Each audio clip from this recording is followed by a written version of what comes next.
Hello ਸਤਿ ਸ਼੍ਰੀ ਅਕਾਲ ਜੀ। ਸਵਾਗਤ ਹੈ ਜੀ ਤੁਹਾਡਾ ਆਪਣੇ ਚੈਨਲ 'ਤੇ। ਅੱਜ ਆਪਾਂ ਤੁਹਾਡੇ ਲਈ ਲੂਸੈਂਟ ਜੀਕੇ ਦਾ ਪਾਰਟ 8 ਲੈ ਕੇ ਹਾਜ਼ਰ ਹੋਏ ਹਾਂ। ਇਸ ਕਲਾਸ ਦੇ ਵਿੱਚ ਆਪਾਂ ਲੂਸੈਂਟ ਜੀਕੇ ਦੇ ਮੋਸਟ ਇੰਪੋਰਟੈਂਟ MCQ ਡਿਸਕਸ ਕਰਨ ਜਾ ਰਹੇ ਹਾਂ, ਤਾਂ ਸੈਸ਼ਨ ਨੂੰ ਲਾਸਟ ਤੱਕ ਦੇਖਿਓ। ਇੱਕ ਵੀ ਕੁਐਸਚਨ ਤੁਹਾਡੇ ਮਿਸ ਕਰਨ ਵਾਲਾ ਨਹੀਂ ਹੈ। ਇਸ ਤੋਂ ਪਹਿਲਾਂ ਆਪਣੇ ਲੂਸੈਂਟ ਜੀਕੇ ਦੇ 7 ਪਾਰਟ ਆਲਰੇਡੀ ਅਪਲੋਡ ਹੋ ਚੁੱਕੇ ਨੇ, ਜਿਨ੍ਹਾਂ ਦੇ ਵਿੱਚ ਆਪਾਂ ਮੋਸਟ ਇੰਪੋਰਟੈਂਟ MCQ ਡਿਸਕਸ ਕੀਤੇ ਨੇ। ਜੇਕਰ ਤੁਸੀਂ ਉਹ ਦੇਖਣਾ ਚਾਹੁੰਦੇ ਹੋ ਤਾਂ ਮੈਂ ਉਹਨਾਂ ਦਾ ਲਿੰਕ ਇਸ ਵੀਡੀਓ ਦੇ ਡਿਸਕ੍ਰਿਪਸ਼ਨ ਦੇ ਵਿੱਚ ਪਾ ਦੇਣਾ, ਤੁਸੀਂ ਜਾ ਕੇ ਦੇਖ ਲੈਣਾ। ਅਦਰਵਾਈਜ਼ ਤੁਸੀਂ ਆਪਣੇ ਚੈਨਲ 'ਤੇ ਵਿਜ਼ਿਟ ਕਰੋ, ਪਲੇਲਿਸਟ ਦੇ ਵਿੱਚ ਜਾਓ, ਉੱਥੇ ਤੁਹਾਨੂੰ ਆਲ ਸਬਜੈਕਟਸ ਦੀਆਂ ਵੀਡੀਓ ਸੀਰੀਜ਼ ਵਾਈਜ਼ ਲੱਗੀਆਂ ਮਿਲ ਜਾਣਗੀਆਂ। ਜਾ ਕੇ ਦੇਖੋ ਅਤੇ ਆਪਣੀ ਤਿਆਰੀ ਵਧੀਆ ਤਰੀਕੇ ਨਾਲ ਕਰੋ। ਜੇਕਰ ਤੁਸੀਂ ਇਹ ਚਾਹੁੰਦੇ ਹੋ ਕਿ ਮੇਰੀਆਂ ਵੀਡੀਓਜ਼ ਤੁਹਾਡੇ ਤੱਕ ਪਹੁੰਚਦੇ ਰਹਿਣ ਤਾਂ ਚੈਨਲ ਨੂੰ ਸਬਸਕ੍ਰਾਈਬ ਕਰ ਲਿਓ, ਬੈਲ ਆਈਕਨ 'ਤੇ ਪ੍ਰੈਸ ਕਰ ਲਿਓ, ਤਾਂ ਕਿ ਆਉਣ ਵਾਲੀਆਂ ਵੀਡੀਓਜ਼ ਦੇ ਨੋਟੀਫਿਕੇਸ਼ਨ ਤੁਹਾਡੇ ਤੱਕ ਪਹੁੰਚਦੇ ਰਹਿਣ ਅਤੇ ਤੁਹਾਡੀ ਤਿਆਰੀ ਵਧੀਆ ਤਰੀਕੇ ਨਾਲ ਚੱਲਦੀ ਰਹੇ। ਅੱਜ ਦਾ ਜੋ ਆਪਣਾ ਸੈਸ਼ਨ ਹੈ, ਇਸ ਸੈਸ਼ਨ ਦੇ ਵਿੱਚ ਆਪਾਂ ਮੋਸਟ ਇੰਪੋਰਟੈਂਟ MCQ ਡਿਸਕਸ ਕਰਨ ਜਾ ਰਹੇ ਹਾਂ, ਤਾਂ ਸੈਸ਼ਨ ਨੂੰ ਲਾਸਟ ਤੱਕ ਜ਼ਰੂਰ ਦੇਖਿਓ, ਕਿਉਂਕਿ ਇਹਨਾਂ ਦੇ ਵਿੱਚੋਂ ਕੋਈ ਵੀ ਕੁਐਸਚਨ ਤੁਹਾਨੂੰ ਡਾਇਰੈਕਟ ਪੇਪਰ ਦੇ ਵਿੱਚ ਦੇਖਣ ਨੂੰ ਮਿਲ ਸਕਦਾ। ਤਾਂ ਸਟਾਰਟ ਕਰਦੇ ਹਾਂ ਆਪਣਾ ਅੱਜ ਦਾ ਸੈਸ਼ਨ ਅੱਜ ਦੇ ਪਹਿਲੇ ਕੁਐਸਚਨ ਦੇ ਨਾਲ। ਸਭ ਤੋਂ ਪਹਿਲਾ ਜਿਹੜਾ ਕੁਐਸਚਨ ਹੈ, ਭਾਰਤ ਵਿੱਚ ਵਹਿਣ ਵਾਲੀ ਕਿਹੜੀ ਨਦੀ ਰਿਫਟ ਘਾਟੀ ਬਣਾਉਂਦੀ ਹੈ? ਵਿਚ ਰਿਵਰ ਇਨ ਇੰਡੀਆ ਫਲੋਜ਼ ਇਨ ਅ ਰਿਫਟ ਵੈਲੀ? ਨਰਮਦਾ, ਤਾਪਤੀ, ਸਾਬਰਮਤੀ ਜਾਂ ਗੰਗਾ?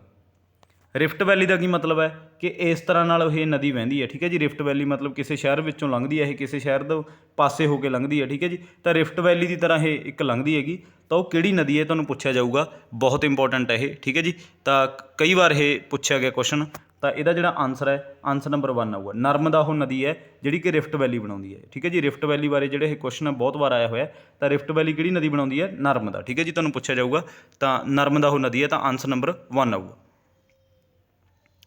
ਅਗਲਾ ਜਿਹੜਾ ਆਪਣਾ ਕੁਐਸਚਨ ਹੈ, ਭਾਰਤ ਦੀ ਸਿੰਚਾਈ ਲਈ ਵਰਤੀ ਜਾਣ ਵਾਲੀ ਲੰਬੀ ਨਹਿਰ ਕਿਹੜੀ ਹੈ? Which is the longest irrigation canal in India? Indira canal, Bhakra canal, Nangal canal ਜਾਂ ਆਲ ਆਫ ਦੀ ਅਬਵ? ਤਾਂ ਉਹ ਕਿਹੜੀ ਨਹਿਰ ਹੈ ਜਿਹਦੇ ਰਾਹੀਂ ਆਪਾਂ ਭਾਰਤ ਦੀ ਮੋਸਟਲੀ ਸਿੰਚਾਈ ਕੀਤੀ ਜਾਂਦੀ ਹੈ, ਤਾਂ ਉਹ ਭਾਰਤ ਦੀ ਲੌਂਗੈਸਟ ਕੈਨਲ ਹੈ, ਲੌਂਗੈਸਟ ਨਹਿਰ ਹੈ, ਉਹ ਸਭ ਤੋਂ ਲੰਬੀ ਨਹਿਰ ਹੈ। ਤਾਂ ਇਹਦਾ ਜਿਹੜਾ ਆਨਸਰ ਹੈ, ਆਨਸਰ ਨੰਬਰ 1 ਆਊਗਾ, ਇੰਦਰਾ ਕੈਨਲ, ਠੀਕ ਹੈ ਜੀ। ਇਹਦੇ ਬਾਰੇ ਤੁਸੀਂ ਸੁਣਿਆ ਵੀ ਹੋਊਗਾ। ਇੰਦਰਾ ਕੈਨਲ ਹੈ ਜਿਹੜੀ ਉਹ ਇੰਡੀਆ ਦੀ ਲੌਂਗੈਸਟ ਕੈਨਲ ਹੈ, ਠੀਕ ਹੈ ਜੀ। ਭਾਰਤ ਦੀ ਸਭ ਤੋਂ ਲੰਬੀ ਨਹਿਰ ਹੈ ਇਹ, ਤਾਂ ਜਿਹਦੇ ਨਾਲ ਆਪਾਂ ਸਿੰਚਾਈ ਕਰਦੇ ਹਾਂ। ਤਾਂ ਆਨਸਰ ਨੰਬਰ ਇਹਦਾ 1 ਆਊਗਾ, ਇੰਦਰਾ ਕੈਨਲ। ਅਗਲਾ ਜਿਹੜਾ ਆਪਣਾ ਕੁਐਸਚਨ ਹੈ, ਕਿਹੜੀਆਂ ਦੋ ਨਦੀਆਂ ਮਿਲ ਕੇ ਮਜੂਲੀ ਟਾਪੂ ਬਣਾਉਂਦੀਆਂ ਹਨ? Majuli island is formed by largest 2 river named? Ganga and Yamuna, Ganga and Brahmaputra, Ganga and Narmada ਜਾਂ ਨਰਮਦਾ ਐਂਡ ਤਾਪਤੀ? ਤਾਂ ਇਹਦੇ ਵਿੱਚ ਜਿਹੜਾ ਆਪਸ਼ਨ ਹੈ ਉਹ ਐਂਡ ਵਾਲਾ ਆਪਸ਼ਨ ਹੋਣਾ ਸੀ, ਨਨ ਆਫ ਦੀ ਅਬਵ, ਠੀਕ ਹੈ ਜੀ। ਤਾਂ ਇਹਨਾਂ ਵਿੱਚੋਂ ਕੋਈ ਵੀ ਉਹ ਨਦੀ ਨਹੀਂ ਹੈਗੀ, ਠੀਕ ਹੈ ਜੀ, ਜਿਹੜੀਆਂ ਦੋ ਨਦੀਆਂ ਮਿਲ ਕੇ ਇਹਨਾਂ 'ਚੋਂ ਜਿਹੜੀਆਂ ਮਜੂਲੀ ਆਈਲੈਂਡ ਬਣਾਉਂਦੀਆਂ ਹੋਣ, ਠੀਕ ਹੈ ਜੀ। ਕਿਉਂਕਿ ਜਿਹੜੀਆਂ ਗੰਗਾ ਅਤੇ ਬ੍ਰਹਮਪੁੱਤਰ ਆ ਉਹ ਕੀ ਬਣਾਉਂਦੀਆਂ ਨੇ? ਉਹ ਸੁੰਦਰਬਨ ਡੈਲਟਾ ਬਣਾਉਂਦੀਆਂ ਨੇ ਵੈਸਟ ਬੰਗਾਲ ਦੇ ਵਿੱਚ, ਠੀਕ ਹੈ ਜੀ। ਆਪਾਂ ਪੜ੍ਹਦੇ ਹੀ ਰਹਿੰਦੇ ਹਾਂ, ਮਤਲਬ ਆਮ ਹੀ ਜੋਗਰਾਫੀ ਦੇ ਵਿੱਚ, ਠੀਕ ਹੈ ਜੀ। ਤਾਂ ਗੰਗਾ ਅਤੇ ਜਿਹੜਾ ਬ੍ਰਹਮਪੁੱਤਰ ਹੈ ਇਹ ਕੀ ਬਣਾਉਂਦੀਆਂ ਨੇ? ਇਹ ਆਪਣਾ ਸੁੰਦਰਬਨ ਡੈਲਟਾ ਬਣਾਉਂਦੀਆਂ, ਜਿਹੜਾ ਬਹੁਤ ਵੱਡਾ ਡੈਲਟਾ ਹੈਗਾ ਤਾਂ ਵੈਸਟ ਬੰਗਾਲ ਦੇ ਵਿੱਚ। ਤਾਂ ਬਟ ਜਿਹੜੇ ਇਹ ਮਜੂਲੀ ਟਾਪੂ ਹੈ ਇਹ ਕਿੱਥੇ ਹੈਗਾ? ਇਹ ਅਸਾਮ ਦੇ ਵਿੱਚ ਹੈ, ਠੀਕ ਹੈ ਜੀ। ਤਾਂ ਇਹ ਅਸਾਮ ਦੇ ਵਿੱਚ ਹੈ ਇਹ ਟਾਪੂ, ਮਜੂਲੀ ਆਈਲੈਂਡ ਜਿਹਨੂੰ ਆਪਾਂ ਕਹਿੰਦੇ ਹਾਂ, ਬਹੁਤ ਫੇਮਸ ਆਈਲੈਂਡ ਹੈ। ਤਾਂ ਇਹ ਕਿਹੜੀਆਂ ਕਿਹੜੀਆਂ ਨਦੀਆਂ ਬਣਾਉਂਦੀਆਂ? ਇਹਦੇ ਵਿੱਚ ਇੱਕ ਤਾਂ ਬ੍ਰਹਮਪੁੱਤਰ ਹੈ, ਬਾਕੀ ਇਹ ਬ੍ਰਹਮਪੁੱਤਰ ਦੀਆਂ ਟ੍ਰਿਬਿਊਟਰੀਜ਼ ਨੇ, ਆਪਾਂ ਕਹਿ ਸਕਦੇ ਹਾਂ ਕਿ ਜਿਵੇਂ ਕਿ ਸੁਬਾਨਸਰੀ ਹੋ ਗਈ, ਠੀਕ ਹੈ ਜੀ। ਸੁਬਾਨਸਰੀ ਇੱਕ ਨਦੀ ਹੈ, ਉਹ ਨਾਰਥ ਦੇ ਵੱਲੋਂ ਆਉਂਦੀ ਹੈ, ਉਹ ਬ੍ਰਹਮਪੁੱਤਰ ਦੇ ਨਾਲ ਆ ਕੇ ਮਿਲਦੀ ਹੈ, ਠੀਕ ਹੈ ਜੀ। ਤਾਂ ਉਹਨੂੰ ਆਪਾਂ ਕਹਿ ਸਕਦੇ ਹਾਂ। ਬਟ ਇਹਦੇ ਵਿੱਚ ਗੰਗਾ ਅਤੇ ਬ੍ਰਹਮਪੁੱਤਰ ਨਹੀਂ ਹੈਗਾ, ਤਾਂ ਇਹ ਆਪਸ਼ਨ ਵੀ ਮਤਲਬ ਇੱਥੇ ਨਨ ਆਫ ਦੀ ਅਬਵ ਆਉਣਾ ਸੀ। ਇਹਦਾ ਜਿਹੜਾ ਆਨਸਰ ਹੈ ਤਾਂ ਬ੍ਰਹਮਪੁੱਤਰ ਅਤੇ ਸੁਬਾਨਸਰੀ ਆਪਾਂ ਕਹਿ ਸਕਦੇ ਹਾਂ, ਠੀਕ ਹੈ ਜੀ। ਤਾਂ ਬ੍ਰਹਮਪੁੱਤਰ ਹੈ ਵੈਸੇ ਤਾਂ ਜਿਹੜੀ ਮੇਜਰ ਜਿਹੜੀ ਇੱਕ ਰਿਵਰ ਹੈ, ਵੈਸੇ ਤਾਂ ਇੱਕ ਰਿਵਰ ਦਾ ਨਾਂ ਹੀ ਆਉਂਦਾ ਇਹਦੇ ਵਿੱਚ, ਜਿਹੜਾ ਮਜੂਲੀ ਆਈਲੈਂਡ ਬਣਦਾ ਹੈਗਾ ਤਾਂ ਉਹ ਬ੍ਰਹਮਪੁੱਤਰ ਦਾ ਨਾਂ ਹੀ ਆਉਂਦਾ ਜ਼ਿਆਦਾਤਰ।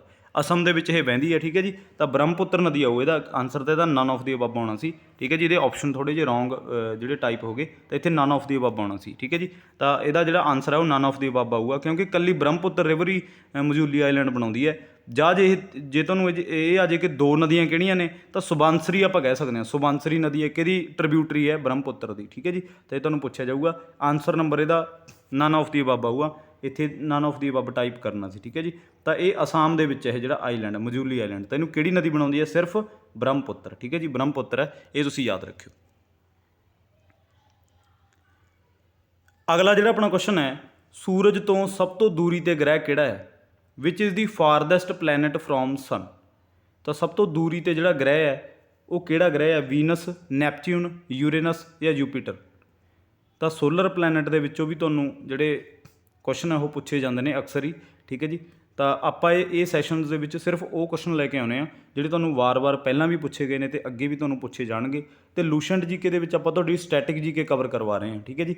ਸਭ ਤੋਂ ਪਹਿਲਾਂ ਤੁਹਾਡੀ ਸਟੈਟਿਕ ਜੀਕੇ ਕਵਰ ਹੋਣੀ ਜ਼ਰੂਰੀ ਹੈ, ਉਸ ਤੋਂ ਬਾਅਦ ਤੁਸੀਂ ਪੋਲਿਟੀ, ਹਿਸਟਰੀ, ਜੋਗਰਾਫੀ ਨੂੰ ਡਿਟੇਲ ਦੇ ਵਿੱਚ ਪੜ੍ਹੋ, ਠੀਕ ਹੈ ਜੀ। ਉਹ ਵੀ ਆਪਣੇ ਸੈਸ਼ਨ ਆਪਣੇ ਚੈਨਲ ਦੇ ਉੱਤੇ ਆਲਰੇਡੀ ਅਪਲੋਡਡ ਨੇ, ਉਹ ਵੀ ਤੁਸੀਂ ਜਾ ਕੇ ਦੇਖ ਸਕਦੇ ਹੋ।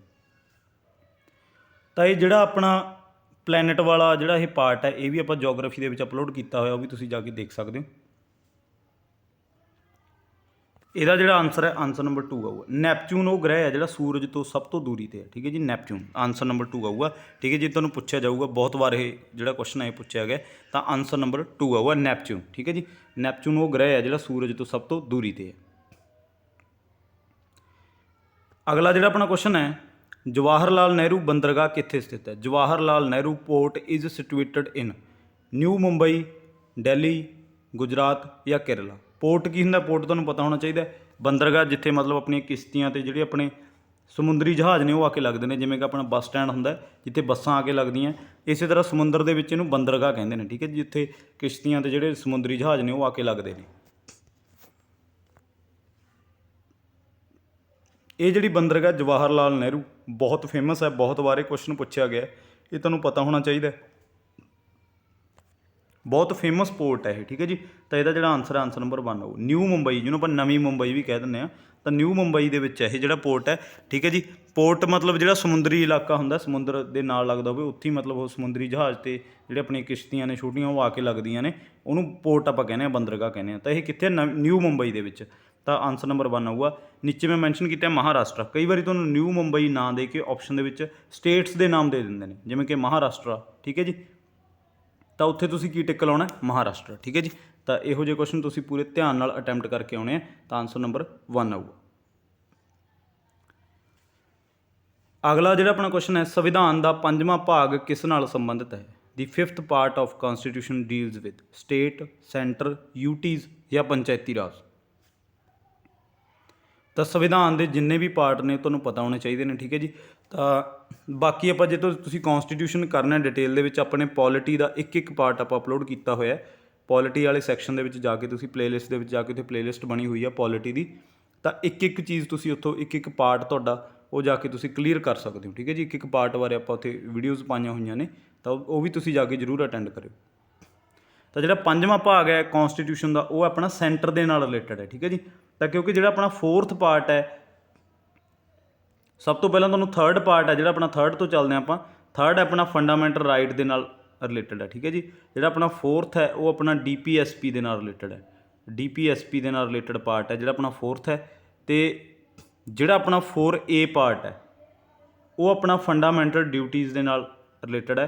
ਅਤੇ ਜਿਹੜਾ ਆਪਣਾ 5th ਪਾਰਟ ਹੈ, 5th ਆਪਾਂ ਤੋਂ ਪੁੱਛ ਰਹੇ ਹੈ, ਇਹ ਆਪਣਾ ਸੈਂਟਰ ਦੇ ਨਾਲ ਹੈ। ਸੈਂਟਰ ਦੇ ਨਾਲ ਕਿਵੇਂ? 52 ਤੋਂ ਜਿਹੜੇ ਆਰਟੀਕਲ ਆਪਣੇ ਚੱਲਦੇ ਨੇ ਉਹ ਆਪਣੇ ਪ੍ਰੈਜ਼ੀਡੈਂਟ ਦੇ ਨਾਲ ਰਿਲੇਟਡ ਆਰਟੀਕਲ ਨੇ, ਠੀਕ ਹੈ ਜੀ। 52 ਤੋਂ ਆਪਣਾ 52 ਦੇ ਵਿੱਚ ਇਹ ਲਿਖਿਆ ਹੋਇਆ ਕਿ ਆਪਣੇ ਦੇਸ਼ ਦਾ ਇੱਕ ਪ੍ਰੈਜ਼ੀਡੈਂਟ ਹੋਣਾ ਚਾਹੀਦਾ, ਠੀਕ ਹੈ ਜੀ। ਤਾਂ ਜਿਹੜੇ 52 ਤੋਂ ਨੀਚੇ ਮੈਂ ਇਹਦਾ ਮੈਂਸ਼ਨ ਕੀਤਾ ਹੋਇਆ ਤਾਂ ਇਹ ਸੈਂਟਰ ਦੇ ਨਾਲ ਰਿਲੇਟਡ ਹੈ, ਠੀਕ ਹੈ ਜੀ। ਤਾਂ ਆਨਸਰ ਨੰਬਰ 2 ਆਊਗਾ। ਤਾਂ 52 ਤੋਂ 151 ਤੱਕ ਜਿਹੜੇ ਆਰਟੀਕਲ ਨੇ ਉਹ ਸਾਰੇ ਸੈਂਟਰ ਦੇ ਨਾਲ ਰਿਲੇਟਡ ਨੇ, ਠੀਕ ਹੈ ਜੀ। ਇਹ ਤੁਹਾਨੂੰ ਪਤਾ ਹੋਣਾ ਚਾਹੀਦਾ। ਤਾਂ ਆਨਸਰ ਨੰਬਰ 2 ਆਊਗਾ ਇਹਦਾ। ਤਾਂ ਜਿਹੜਾ ਆਪਣਾ 5ਵਾਂ ਪਾਰਟ ਹੈ, 5th ਪਾਰਟ, ਉਹ ਕਿਹਦੇ ਨਾਲ ਸੰਬੰਧਿਤ ਹੈ? ਸੈਂਟਰ ਦੇ ਨਾਲ ਸੰਬੰਧਿਤ ਹੈ, ਠੀਕ ਹੈ ਜੀ। ਅਤੇ ਤੁਹਾਨੂੰ ਪੁੱਛਿਆ ਜਾਊਗਾ ਬਹੁਤ ਵਾਰ ਇਹ ਕੁਐਸਚਨ ਜਿਹੜਾ ਪੁੱਛਿਆ ਗਿਆ, ਡਾਇਰੈਕਟ ਤੁਹਾਨੂੰ ਪਾਰਟਸ ਦੇ ਵਿੱਚੋਂ ਕੁਐਸਚਨ ਆਉਣਗੇ, ਠੀਕ ਹੈ ਜੀ। ਪਾਰਟਸ ਦੇ ਵਿੱਚ ਆਪਾਂ ਉਲਝ ਜਾਂਦੇ ਕਿਉਂਕਿ ਆਪਾਂ ਪਾਰਟਸ ਆਪਾਂ ਕਲੀਅਰ ਕੀਤੇ ਨਹੀਂ ਹੁੰਦੇ, ਪਾਰਟਸ ਆਪਣੇ ਯਾਦ ਨਹੀਂ ਹੁੰਦੇ, ਆਰਟੀਕਲ ਆਪਣੇ ਯਾਦ ਹੁੰਦੇ ਨੇ, ਠੀਕ ਹੈ ਜੀ। ਤਾਂ ਆਨਸਰ ਨੰਬਰ 2 ਆਊਗਾ ਇਹਦਾ। 52 ਤੋਂ ਲੈ ਕੇ 151 ਤੱਕ ਜਿਹੜੇ ਆਰਟੀਕਲ ਨੇ ਉਹ ਸੈਂਟਰ ਦੇ ਨਾਲ ਰਿਲੇਟਡ ਨੇ, ਪਾਰਟ 5th। ਅਗਲਾ ਜਿਹੜਾ ਆਪਣਾ ਕੁਐਸਚਨ ਹੈ, ਸੰਵਿਧਾਨ ਦੀ ਕਿਹੜੀ ਸੋਧ ਨੂੰ ਛੋਟਾ ਸੰਵਿਧਾਨ ਕਿਹਾ ਜਾਂਦਾ ਹੈ? Which of the following amendment is called mini constitution? 42nd, 44th, 61 ਜਾਂ 86th। ਤਾਂ ਉਹ ਕਿਹੜੀ ਜਿਹੜੀ ਅਮੈਂਡਮੈਂਟ ਹੈ ਜਿਹਨੂੰ ਛੋਟਾ ਸੰਵਿਧਾਨ ਕਿਹਾ ਜਾਂਦਾ? ਛੋਟਾ ਸੰਵਿਧਾਨ ਕਿਉਂ ਕਿਹਾ ਜਾਂਦਾ? ਕਿਉਂਕਿ ਜਦੋਂ ਇਹ ਸੋਧ ਹੋਈ ਤਾਂ ਸੰਵਿਧਾਨ ਦਾ ਬਹੁਤ ਜਿਹੜਾ ਪਾਰਟ ਹੈ ਉਹ ਚੇਂਜ ਹੋ ਗਿਆ, ਉਹਦੇ ਵਿੱਚ ਅਮੈਂਡਮੈਂਟ ਹੋ ਗਈ ਅਤੇ ਕੁਛ ਚੀਜ਼ਾਂ ਉਹਦੇ ਵਿੱਚ ਐਡ ਹੋ ਗਈਆਂ, ਠੀਕ ਹੈ ਜੀ। ਜਿਵੇਂ ਕਿ ਫੰਡਾਮੈਂਟਲ ਡਿਊਟੀਜ਼ ਆਪਾਂ ਕਹਿ ਸਕਦੇ ਹਾਂ।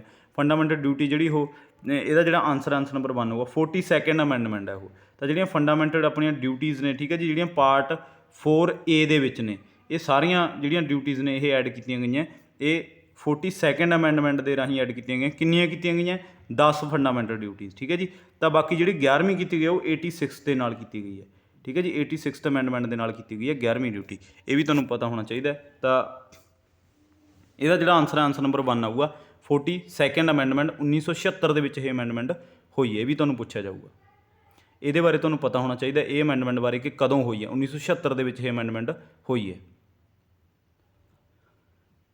ਅਗਲਾ ਜਿਹੜਾ ਆਪਣਾ ਕੁਐਸਚਨ ਹੈ ਸੰਵਿਧਾਨ ਦਾ ਭਾਗ 18 ਕਿਸ ਨਾਲ ਸੰਬੰਧਿਤ ਹੈ। The constitution part 18th deals with emergency provision, panchayati raj, amendment of ਕੌਨਸਟੀਟਿਊਸ਼ਨ ਜਾਂ ਆਫੀਸ਼ੀਅਲ ਲੈਂਗੁਏਜ। ਇਹ ਵੀ ਤੁਹਾਨੂੰ ਪੁੱਛਿਆ ਜਾਊਗਾ, ਬਹੁਤ ਇੰਪੋਰਟੈਂਟ ਕੁਐਸਚਨ ਹੈ। ਪਾਰਟਸ ਮੈਂ ਤੁਹਾਡੇ ਸਾਰੇ ਕਲੀਅਰ ਕਰਵਾ ਦੇਣੇ ਨੇ, ਠੀਕ ਹੈ ਜੀ। ਲੂਸੈਂਟ ਜੀਕੇ ਦਾ ਇੱਕ ਵੀ ਸੈਸ਼ਨ ਤੁਸੀਂ ਮਿਸ ਨਾ ਕਰਿਓ, ਕਿਉਂਕਿ ਇਹਦੇ ਵਿੱਚ ਆਪਾਂ ਬਹੁਤ ਮੋਡਰੇਟ ਤੇ ਬਹੁਤ ਰੇਅਰ ਕੁਐਸਚਨ ਲੈ ਕੇ ਆ ਰਹੇ ਹਾਂ, ਜਿਹੜੇ ਕੁਐਸਚਨ ਦੇਖ ਕੇ ਤੁਸੀਂ ਪੇਪਰ ਦੇ ਵਿੱਚ ਕਨਫਿਊਜ਼ ਹੁੰਦੇ ਹੋ ਕਿ ਇਹ ਕੁਐਸਚਨ ਕਿੱਥੋਂ ਆ ਗਏ, ਠੀਕ ਹੈ ਜੀ। ਕਿਉਂਕਿ ਤੁਸੀਂ ਆਪਣਾ ਸਟੈਟਿਕ ਪਾਰਟ ਹੈ ਜਿਹੜਾ ਉਹ ਕਲੀਅਰ ਨਹੀਂ ਕਰਦੇ, ਪਹਿਲਾਂ ਤੁਸੀਂ ਪੋਲਿਟੀ, ਹਿਸਟਰੀ, ਜੋਗਰਾਫੀ ਪੜ੍ਹਨ ਲੱਗ ਜਾਂਦੇ ਹੋ, ਠੀਕ ਹੈ ਜੀ। ਤਾਂ ਕਰਕੇ ਤੁਸੀਂ ਇਹ ਚੀਜ਼ਾਂ ਤੁਸੀਂ ਮਿਸ ਕਰ ਜਾਂਦੇ ਹੋ। ਤਾਂ ਸਟੈਟਿਕ ਪਾਰਟ ਤੁਸੀਂ ਆਪਣਾ ਜ਼ਰੂਰ ਕਵਰ ਕਰੋ, ਉਸ ਤੋਂ ਬਾਅਦ ਤੁਸੀਂ ਇਹ ਸਾਰੇ ਪਾਰਟ ਆਪਣੇ ਜਿਵੇਂ ਕਿ polity, history, geography, science, biology ਇਹਨੂੰ ਡਿਟੇਲ ਦੇ ਵਿੱਚ ਪੜ੍ਹੋ। ਤਾਂ ਲੂਸੈਂਟ ਜੀਕੇ ਦੇ ਵਿੱਚ ਇਹ ਤੁਹਾਡਾ ਸਟੈਟਿਕ ਸਾਰਾ ਪਾਰਟ ਜਿਹੜਾ ਉਹ ਕਲੀਅਰ ਹੋ ਜਾਣਾ, ਠੀਕ ਹੈ ਜੀ। ਇਹਦੇ ਵਿੱਚ ਆਪਾਂ ਸਾਰੇ mix question computer, biology, cinema, science, ਠੀਕ ਹੈ ਜੀ, ਸੋਲਰ ਸਿਸਟਮ, ਜਿੰਨੇ ਵੀ ਤੁਹਾਡੇ ਪਾਰਟ ਨੇ ਜੀਕੇ ਦੇ ਉਹ ਆਪਾਂ ਸਾਰੇ ਇਹਦੇ ਵਿੱਚ ਲੈ ਕੇ ਆਵਾਂਗੇ। ਤਾਂ 18 ਜਿਹੜਾ ਉਹ ਹੈ ਐਮਰਜੈਂਸੀ ਪ੍ਰੋਵੀਜ਼ਨ ਦੇ ਨਾਲ, ਆਨਸਰ ਨੰਬਰ 1 ਆਊਗਾ। ਐਮਰਜੈਂਸੀ ਪ੍ਰੋਵੀਜ਼ਨ ਦੇ ਨਾਲ ਸੰਬੰਧਿਤ ਆਨਸਰ ਨੰਬਰ 1 ਆਊਗਾ ਇਹਦਾ। ਐਮਰਜੈਂਸੀ ਪ੍ਰੋਵੀਜ਼ਨ ਬਾਰੇ ਤੁਹਾਨੂੰ ਪਤਾ ਹੋਣਾ ਚਾਹੀਦਾ। 3 ਆਰਟੀਕਲ ਇਹਦੇ ਵਿੱਚ ਬਹੁਤ ਫੇਮਸ ਨੇ, 352, 356 ਤੇ 360, ਠੀਕ ਹੈ ਜੀ। ਤਾਂ 352, 356 ਤੇ 360।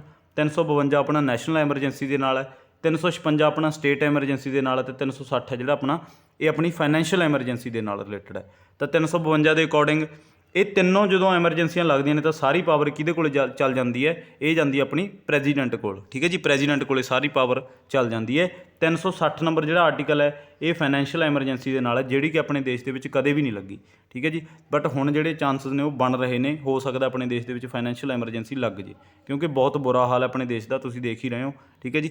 ਤਾਂ ਕਰਕੇ ਆਪਾਂ ਕਹਿ ਰਹੇ ਹਾਂ ਤਾਂ ਇਹ ਐਮਰਜੈਂਸੀ ਪ੍ਰੋਵੀਜ਼ਨ ਦੇ ਨਾਲ ਹੈ।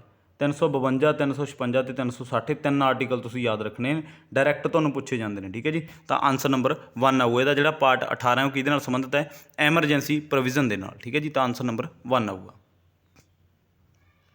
ਅਗਲਾ ਜਿਹੜਾ ਆਪਣਾ ਕੁਐਸਚਨ ਹੈ ਸੰਵਿਧਾਨ ਦਾ ਕਿਹੜਾ ਭਾਗ ਭਾਸ਼ਾਵਾਂ ਨਾਲ ਸੰਬੰਧਿਤ ਹੈ। Which of the following part is related to official language.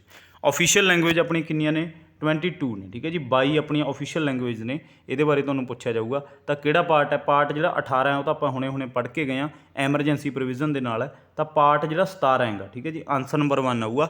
ਤਾਂ ਪਾਰਟ ਜਿਹੜਾ 17 ਹੈ ਉਹ ਕਿਹਦੇ ਨਾਲ ਸੰਬੰਧਿਤ ਹੈ, ਆਫੀਸ਼ੀਅਲ ਲੈਂਗੁਏਜ ਦੇ ਨਾਲ, ਠੀਕ ਹੈ ਜੀ। ਤਾਂ 343 ਤੋਂ ਲੈ ਕੇ 351 ਤੱਕ ਜਿਹੜੇ ਆਰਟੀਕਲ ਨੇ ਉਹ ਆਪਾਂ ਨੂੰ ਆਫੀਸ਼ੀਅਲ ਲੈਂਗੁਏਜ ਬਾਰੇ ਦੱਸਦੇ ਨੇ, ਜਿਹੜੀਆਂ ਆਪਣੀਆਂ 22 ਨੇ ਟੋਟਲ, ਠੀਕ ਹੈ ਜੀ। ਇਹ ਵੀ ਤੁਹਾਨੂੰ ਪੁੱਛੀਆਂ ਜਾਣਗੀਆਂ ਕਈ ਵਾਰੀ ਕੁਐਸਚਨ, ਇਹ ਵੀ ਬਹੁਤ ਵਾਰ ਆਇਆ ਹੋਇਆ ਕਿ ਕਿੰਨੀਆਂ ਟੋਟਲ ਆਪਣੀਆਂ ਲੈਂਗੁਏਜ ਨੇ। ਆਫੀਸ਼ੀਅਲ ਤਾਂ ਇਹ 22 ਨੇ, ਠੀਕ ਹੈ ਜੀ। ਇਹ ਵੀ ਤੁਸੀਂ ਯਾਦ ਰੱਖਣਾ। ਤਾਂ ਇਹ ਨਹੀਂ ਹੈਗਾ ਕਿ ਆਪਾਂ ਸਿਰਫ 15 ਕੁਐਸਚਨ ਇਹਦੇ ਵਿੱਚ ਅਟੈਂਪਟ ਕਰਨ ਜਾ ਰਹੇ ਹਾਂ, ਤਾਂ ਜਿੰਨੇ ਵੀ ਇਹਦੇ ਨਾਲ ਰਿਲੇਟਡ ਫੈਕਟ ਨੇ ਉਹ ਵੀ ਆਪਾਂ ਤੁਹਾਡੇ ਨਾਲ ਕਲੀਅਰ ਕਰਵਾਉਂਦੇ ਜਾਣਾ। ਤਾਂ 343 ਤੋਂ ਲੈ ਕੇ 351 ਤੱਕ। ਅਗਲਾ ਜਿਹੜਾ ਆਪਣਾ ਕੁਐਸਚਨ ਹੈ, ਭਾਰਤ ਦਾ ਉਹ ਕਿਹੜਾ ਰਾਜ ਸੀ ਜੋ ਭਾਸ਼ਾ ਦੇ ਆਧਾਰ 'ਤੇ ਬਣਿਆ। ਵਿਚ ਵਾਜ਼ ਦੀ first state of India formed on language basis.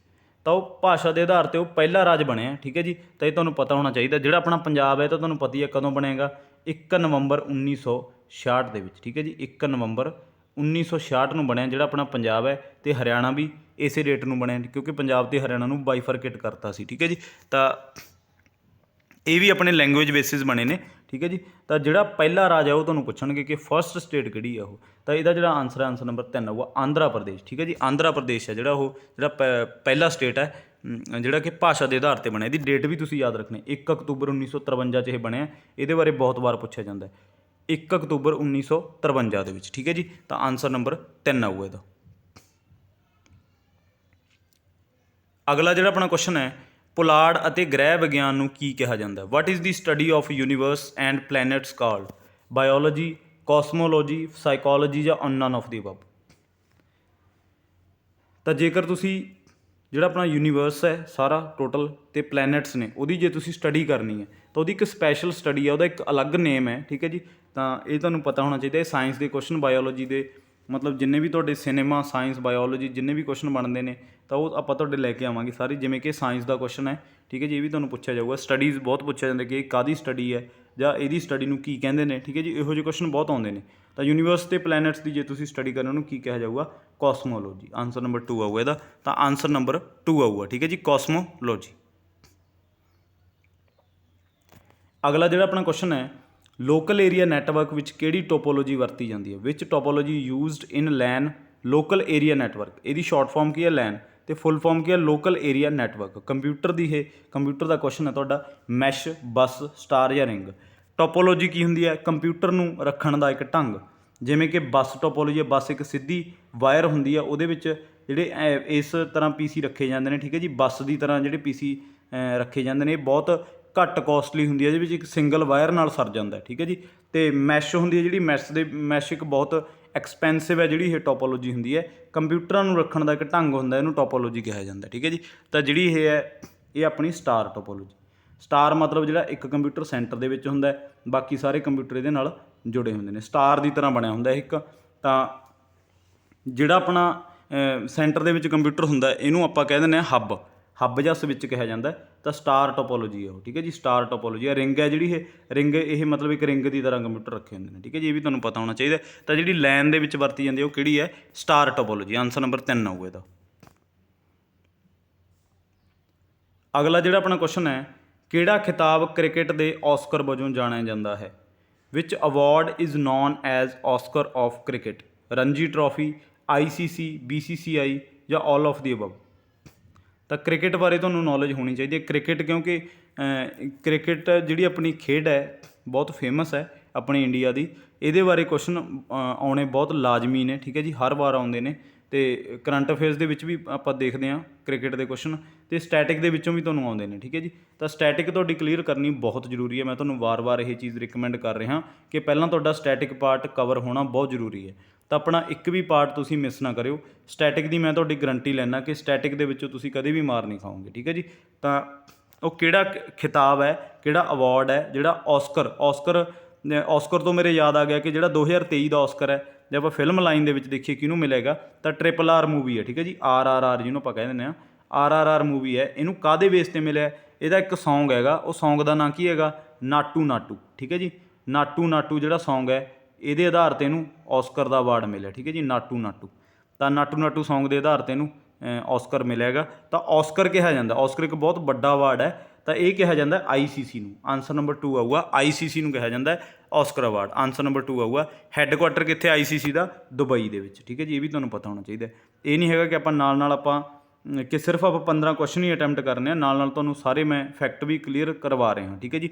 ਤਾਂ ਮੈਂ ਤੁਹਾਨੂੰ ਇਹ ਵੀ ਰਿਕਮੈਂਡ ਕਰਦਾ ਕਿ ਕਾਪੀ ਪੈਨ ਆਪਣਾ ਨਾਲ ਰੱਖਿਆ ਕਰੋ ਅਤੇ ਨਾਲ ਦੀ ਨਾਲ ਨੋਟਸ ਆਪਣੇ ਬਣਾਈ ਜਾਓ, ਠੀਕ ਹੈ ਜੀ। ਕਿਉਂਕਿ ਜੇ ਤੁਸੀਂ ਵੀਡੀਓ ਦੇਖਣਾ ਚਾਹੁੰਦੇ ਤਾਂ 2-3 ਵਾਰ ਵੀਡੀਓ ਵੀ ਰਿਵਾਈਜ਼ ਕਰ ਲਿਆ ਕਰੋ, ਇਹ 'ਚ ਤੁਹਾਡਾ ਹੀ ਫਾਇਦਾ ਹੈ, ਠੀਕ ਹੈ ਜੀ। ਸੁਣਨ ਦੇ ਨਾਲ ਵੀ ਤੁਹਾਡੇ ਬਹੁਤ ਯਾਦ ਹੁੰਦਾ, ਠੀਕ ਹੈ ਜੀ। ਤਾਂ ਵਾਰ-ਵਾਰ ਰਿਵੀਜ਼ਨ ਤੁਹਾਡੀ ਬਹੁਤ ਜ਼ਰੂਰੀ ਹੈ।